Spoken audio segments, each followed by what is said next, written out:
Specijalna bolnica Sveti Vid pokreće humanitarnu akciju lečenja slabovide dece u Srbiji. Jednomesečno pomoći ćemo slabovidom detetu, a rezultate takve operacije možete propratiti u specijalnoj obrazovnoj emisiji na televiziji Studio B subotom u 15 časova.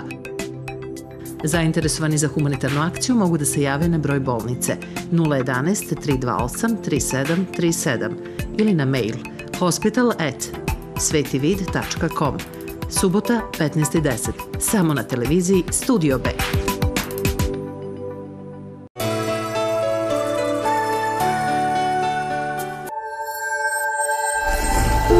Operacijom katarakte i ugradnjom multifokalnih sočiva za svega 5 minuta bezbolno i u lokalnoj anesteziji možete se zauvek rešiti naočara za blizinu i daljinu.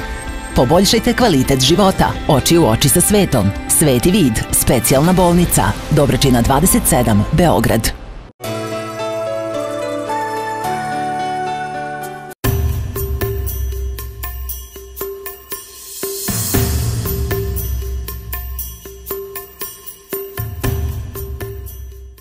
Dobar dan. Zdravlje je pre svega. I tekako dobro to zna porodica Popović iz sela Brzan kod Batočine u Šumadiji. Oni će zauvek pamtiti 25. oktobar 2003. godine.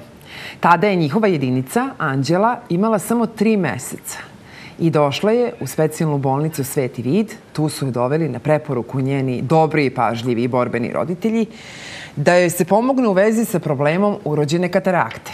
Nasledni problem koji neki drugi nisu umeli i nisu hteli da rešavaju, nisu čak ni prepoznali. Tu je glavna uloga roditelja i dobrih lekara. Sa mnom u studiju danas devojka Anđela Popović. Zdravo, Anđela. Zdravo, dobrodošla. Tata, Dragan Popović. Dobar dan, Dragane. Hvala što ste nam došli u goste. I doktor Marina Dragović, medicinski direktor specijalne bolnice Sveti Vid. Dobar dan, Marina. Dobar dan, hvala što ste tu. Ja ne znam koliko slučajeva i koju memoriju vi imate u glavi, ali tačno prepoznajete dete kada vam dođe i svakog pacijenta i posle mnogo godina. Evo, danas, 15 godina kasnije, vi se sećate Anđele i njenih kada su prvi put došli kod vas. Pa da, Anđela je na redovnim kontrolama, sad do duše neko vreme nisam videla, puno godina unazad, ali deca se menjaju, više prepoznajem roditelje i decu po roditeljima, jer deca su baš bila mala, bebe, tako da se puno po fizionomiji promene, onda kad ih vidim da nije roditelja, ne bih se setila svakako, ali evo, ovo je bio susret posle mnogo godina na jednoj od kontrola i redovnog praćenja nekadašnje bebe, Anđele, sad velike devojčice koja završava osnovnu školu sa dobrim vidom i sa vrlo lepom, uspešnom operacijom. Da, i sa dobrim ocenama, kako saznajemo. Moram odmah na početku da vas pitam, vi ste toliko, ja bih volila kad bi kamera jednom zabeležila šta se dešava ispred studija, kakva je to radost, kakva su to pitanja. Kada vidite da dete koje je imalo ozbiljan problem, koji je mogao da ga košta svakog napretka u životu, danas jeste kao što je Anđela, kakve su vaše, ne kao lekar, kao čovek, kako se osjećate? Ja se uvek pitam šta bih ja radila i onda sam u panici. Kad pomislim, Bože, kad je to neka oblast koju ja ne znam, ja jesam lekar, ali nemam specijalističkog znanja u nekim drugim oblastima i kad se nađe pod tim problemom, onda kaže, Bože, da postoji neki Sveti Vid u toj drugoj oblasti. Dakle, uvek pođem od sebe što bih najviše voljela da se uradi, da to bude maksimum mogućnosti koje svetska oftalmologija danas može da da. I to je jedan ogroman broj mališana, nekadašnjih beba, čija sudbina bila usmerena u nekom drugom putu razvoja. Ka margini? Da. Ka margini, u stvari. Upravo to. I trebalo je odlučiti gde krenuti. Istim putem kao pre 30 godina, bez ikakvog dobitka, bez optimizma, ili promeniti sve to i daći novih zamah u ovim hiruškim mogućnostima, uvesti vrhunsku oftalmologiju kao što i jesmo uradili pre 20 godina. I to su ti rezultati. To su sada osnovci, srednjoškolci, studenti. Srećni ste zbog njih. Koji imaju dobro razvijen vid, deca koja su bila osuđena na druge škole za slabovidu decu. Kako da ne, to su najveći rezultati, najveća priznanja. Sad da se malo prisjetimo pa ćemo i naravno i stručno objasniti šta se zapravo sa Anđelom dešavalo i koliko je dece i sada već odraslih ljudi koji imaju sličan ili identičan problem. Nekima od njih, nažalost, mnogima nije bilo pomoći na vreme. Dragane, takva je vaša priča, ali tako? Ovo je nasledni problem urođene katarakte. Vi niste, nažalost, u svoje vreme imali neki sveti vid koji bi vam pomogao. Objasnite nam, to u porodici ide s kolena na koleno, jel? Moj otac je prvo isto imao urođenu kataraktu, onda ja i posle Anđela na kraju. Mama je utvrdila, je li tako, da postoje problemi sa vi, vaša supruga? Čim je rođena, bojali smo se supruga najviše u stvari, kao da slučajno ne bude to i kod nje i tako, i onda je ona sama gledala ovamo, probala jedno drugo i onda odemo kod oftalmologa, dečijeg, u Kragujevcu i zamolimo da pogledaju, kažemo kakva je situacija, šta je sa nama bilo i sve to. Međutim, ta doktorka nas je pogledala, pa znate, ona je još mnogo mala, ima 2 meseca, tek od 6 meseci da joj širimo zenice, zašto da je mučimo sada, a i možda ste vi to i umislili, sve to tako, i mi smo bili uporni posle. Uporni smo bili dosta i preko nekih prijatelja dođemo do jednog doktora, mladog doktora, isto oftalmolog, koji je pristao da je pogleda čisto, samo da vidim, da znamo mi na čemu smo zbog nas. I čim su joj proširili zenice, odmah se videlo šta je. On je prepoznao. I vi odlučujete na preporuku prijatelja, tako da se javite u sveti vid? Pa moj drugi jedan je već bio u svetom vidu i onda sam čuo, pričao mi je mnogo lepih stvari o tom i da njemu je uspelo sve to. I onda mi rešimo odmah da odemo. Oni su nam dali uput da idemo u državnoj bolnici u Beograd, međutim, mi smo odmah rešili da odemo u sveti vid, nazvali smo i zakazali. Posle 2-3 dana odmah je bio pregled. Oni su nam rekli da je operacija potrebna što pre, tako da za nekih 2 nedelje odmah posle i operisan. Zašto što pre? Evo, čuli smo lekarku koja je rekla da se čeka 6 meseci, makar pa da se onda pogleda. Vi potpuno drugačiju filozofiju i pristup imate. Pa vidite, svetska oftalmologija ne dozvoljava da se neguje slabovidost i da se propuštaju ovakve stvari koje se mogu rešavati. Podaci u literaturi su pokazali da 80% slučajeva kod dece gde preti slabovidost se mogu rešiti. A 20% pripada onim baš situacijama retinopatije, znači kod prevremeno rođene dece, glaukomije, teška oštećenja, malformacije u razvoju gde se ne može pomoći. Znači ovo spada u onu grupu gde možete da pomognete ranom intervencijom da se omogući razvoj vida. Znači da se omogući razvoj vida. Kad imate kataraktu kod odrasle osobe koja nastane u nekim godinama, to su osobe koje su imale tokom života vid koji je bio dobar, zadovoljavajući, gde nastavkom katarakte pada vid i operacijom katarakte opet rano, bez čekanja ulaska u period slepila, vraća se, znači brzo, za 1 dan se vraća vid. Kod dece moramo rano delovati da bismo stvorili uslove. Prodor svetlosti u oko stimuliše centar za vid i na taj način se uči da se gleda.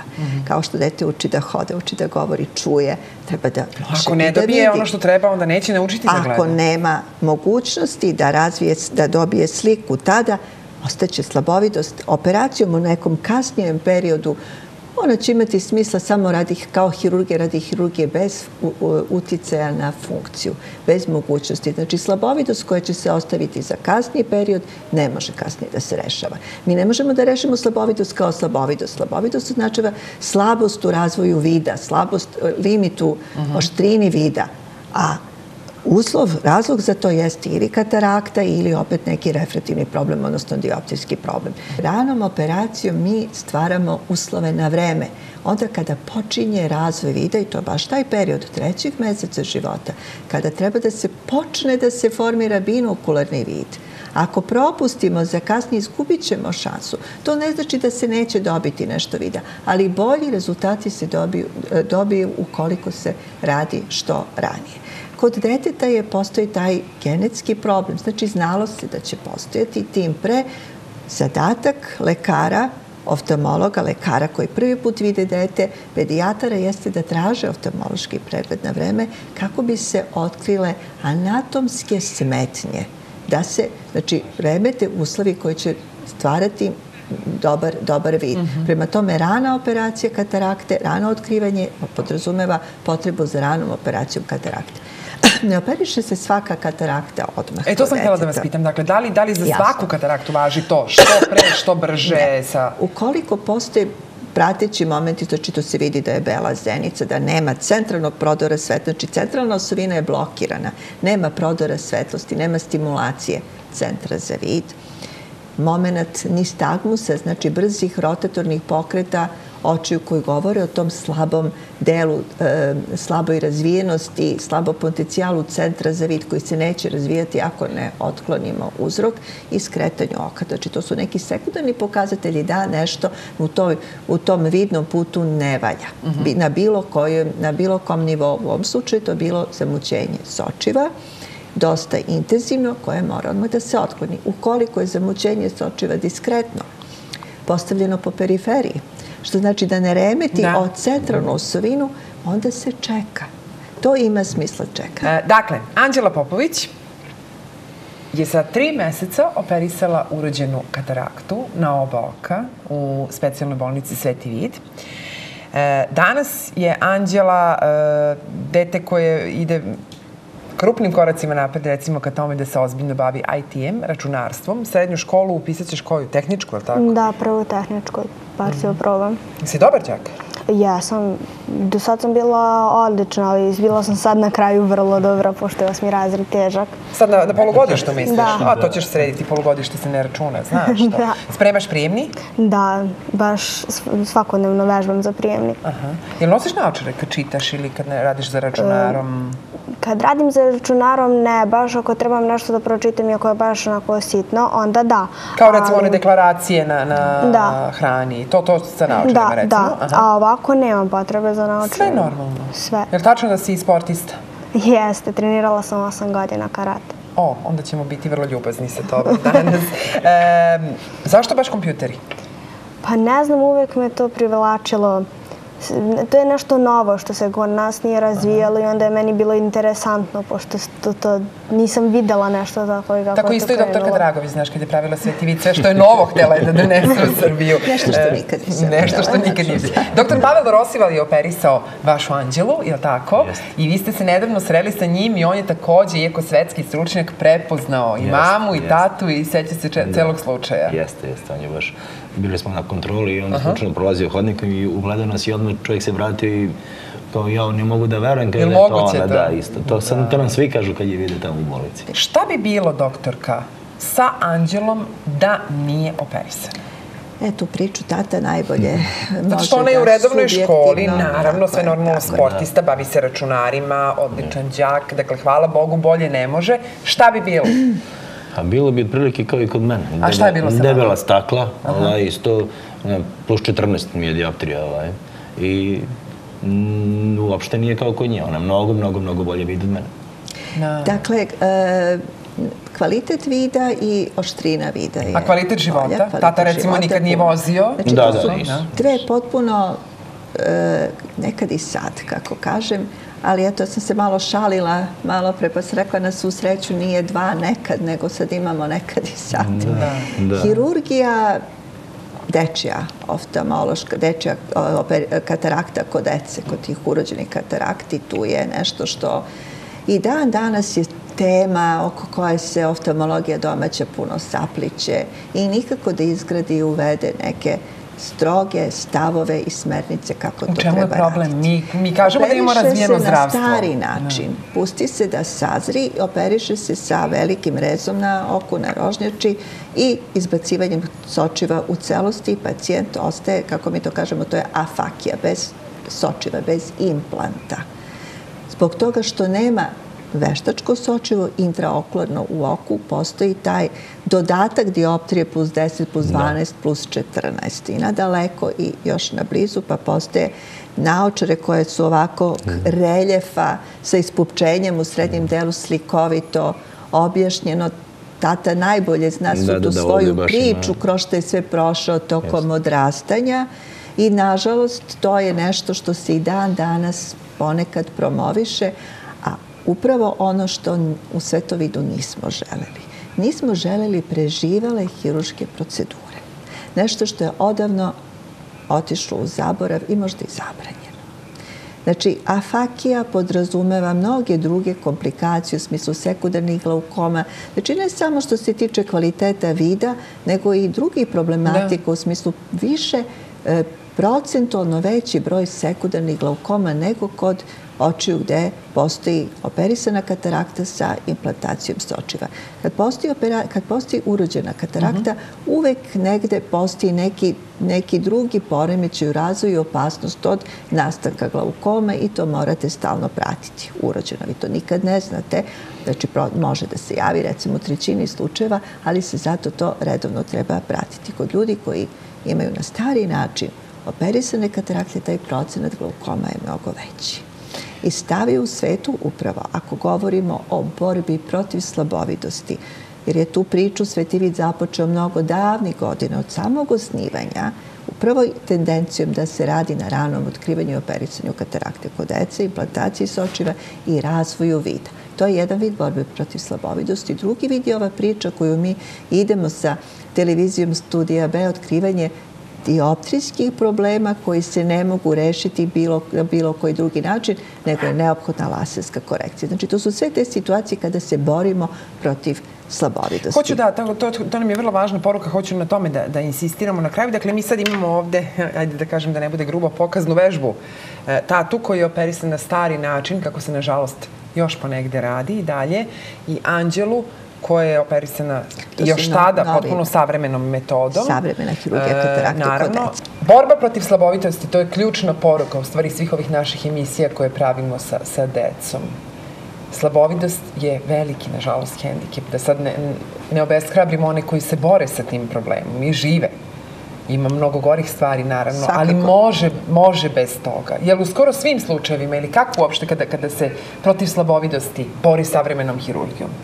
Pa, postoje situacije, da, vrlo veliki broj može situacije da se reši. To su uglavnom najčešći razlog jeste urođena katarakta, koja se nekada propuštala ili se operisalo kako ne treba, ostavljala tu slabovidu decu sa nistagmusom. Znači, vi čim imate razvoj vida, oštri vid, dete smanjite rotatorne pokrete. Čim bolje fiksira rotatorni pokret i nasumični pokreti oka se smire. To znači da se centar za vid polako razvije, da prima sliku, da fokusira, da prema tome dete bolje fiksira.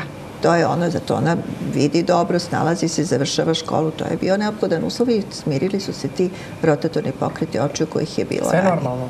U suprotnom to biva specijalna škola, onesposobljenost za mnoga zanimanja. Pomagalima. Dakle, danas postoji vrlo veliki broj tih lupa, teleskopskih sistema, svakako koji pomažu kod tih raznih problema, ali ima upravo tih situacija sa urođenim anomalijama oka, sa disgenezama gde ne možemo da uradimo ništa od hiruških postupaka ili sa makularnim propadanjem makule, sa tim makularnim distrofijama urođenim koje postepeno idu. Dakle, to nije dete koje gubi centralni vid odmah, nego postepeno tokom godina. Međutim, danas postoje upravo ovi sistemi koji imaju škole za slabovidu decu, tipa specijalnih televizora, sistema elektronskih lupa koje će im dati šansu da čitaju, da uče. A isto tako, kada govorimo o makularnom problemu, kod odraslih ljudi je sve češće senilna makularna degeneracija. To su ljudi koji su imali dobar vid, izgubili su, znači oni nemaju tu centralnu sliku, mogućnost čitanja, raspoznavanja detalja, likova.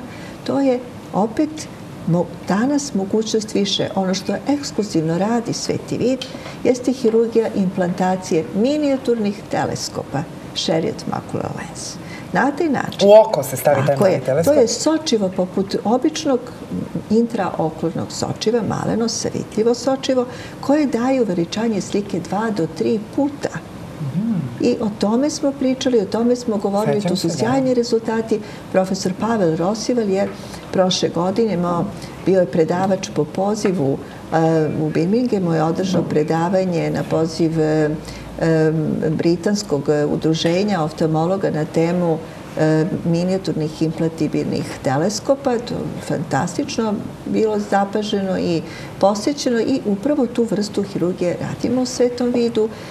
Još je jedna stvar koja je retko da vi imate tu vrstu hirurgije koja se radi samo malom broju odabranih centara u svetu. Vrlo kontrolisano. A radi se kod vas? Samo vrhunska imena imaju pravo da rade ovu vrstu hirurgije, a mi u okviru Svetog vida već imamo 2 hirurga koji se time bave. Profesor Pavel Rosival i profesor Arpad Berečki. Naš gost, Dragan Popović, je nekoliko godina, koliko već, 8 godina živeo u Austriji, je li tako? Da. U Austriji i tamo nije urađeno, odnosno ni vama nije moglo biti urađeno ono što je urađeno Anđeli ovde u Beogradu. Da. Kakva divna priča. Nije moralo da bude tako uopšte. Nije se znalo da li će biti tako. Ovo sad je jedna neverovatno pozitivna priča, jedna prava lepotica i pametnica, po svemu neobična devojka, po nekim svojim životnim izborima koje već sada pravi. Samo hoću da zaključimo, Marina, kada roditelji moraju da dovedu dete na prvi oftalmološki pregled? Bilo ili ne bilo nešto u redu? Kada mora biti prvi pregled? Ja vidim da je veliko opterećenje i zadatak roditelja, veliko opterećenje upravo na roditeljima. Očigledno je na nama, da. I dalje ima jako divnih pedijatara koji o svemu vode računa, ali eto, ipak da se obratimo sada roditeljima, pa eto, treba da pogledaju da bilo kakve, prvo vodeći računa o genetici. Ako postoji u porodici bilo kakva naznaka nekih problema s okom, odmah tražiti pregled oftalmološki i potom vidjeti da li dete prati, da li postoje bela zenica, da li dete prati. U prvih par meseci, već sa mesec dana dobro raditi sa detetom kada čim se primeti bilo šta. Čim dete počne više da otvara oči, da hvata predmete, igračkice, znači tada se daju šarene igračke da bi dete reagovalo na boje, na pojavu mame, jel tako, na bilo koji signal da roditelj primeti da je drugačije, treba tražiti. Ukoliko nema tih vidnih napomena, sekundarni pokazatelji jesu neko skretanje oka, zaostajanje oka ili bilo kakva promjena spolja na rožnjači ili unutra mora da se traži pregled oftalmologa, a obavezno do 3. godine života. Jedan pregled do 3. godine života će biti sa godinu dana, 2, do 3. godine života obavezno insistirati na oftalmološkom pregledu. Popović, mnogo vam hvala što ste došli danas kod nas u Studio B. Nije dug put. Mama dobro vozi, jel' tako? Da. Nešto malo više od sad. Želim ti svu sreću na prijemnom. Hvala. Da bude kao što i do sad sve bilo dobro za tebe i da nam javiš obavezno šta si uradila. Doktorka Marina će nam preneti. Hoću. Anđela i Dragan Popović, ćerka i tata koji sa istom genetikom imaju potpuno različite, zahvaljujući na vreme odrađenoj vrhunskoj operaciji, oftalmološkoj, potpuno različite životne priče. Doktor Marina Dragović bila sa nama danas također. Hvala vam svima i vidimo se naravno i naredne sedmice u isto vreme na vašem Studiju B, jer je pre svega zdravlje, a kad je reč o zdravlju očiju, pre svih je Sveti vid. Specijalna bolnica Sveti vid pokreće humanitarnu akciju lečenja slabovide dece u Srbiji. Jednomesečno pomoći ćemo slabovidom detetu, a rezultate takve operacije možete propratiti u specijalnoj obrazovnoj emisiji na televiziji Studio B subotom u 15 časova. Zainteresovani za humanitarnu akciju mogu da se jave na broj bolnice 011 328 3737 ili na mail hospital@svetivid.com. Subota 15:10, samo na televiziji Studio B.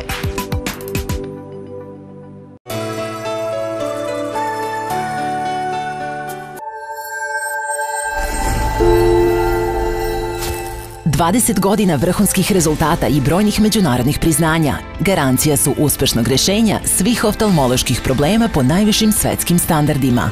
Oči u oči sa svetom. Sveti vid, specijalna bolnica. Dobračina 27, Beograd.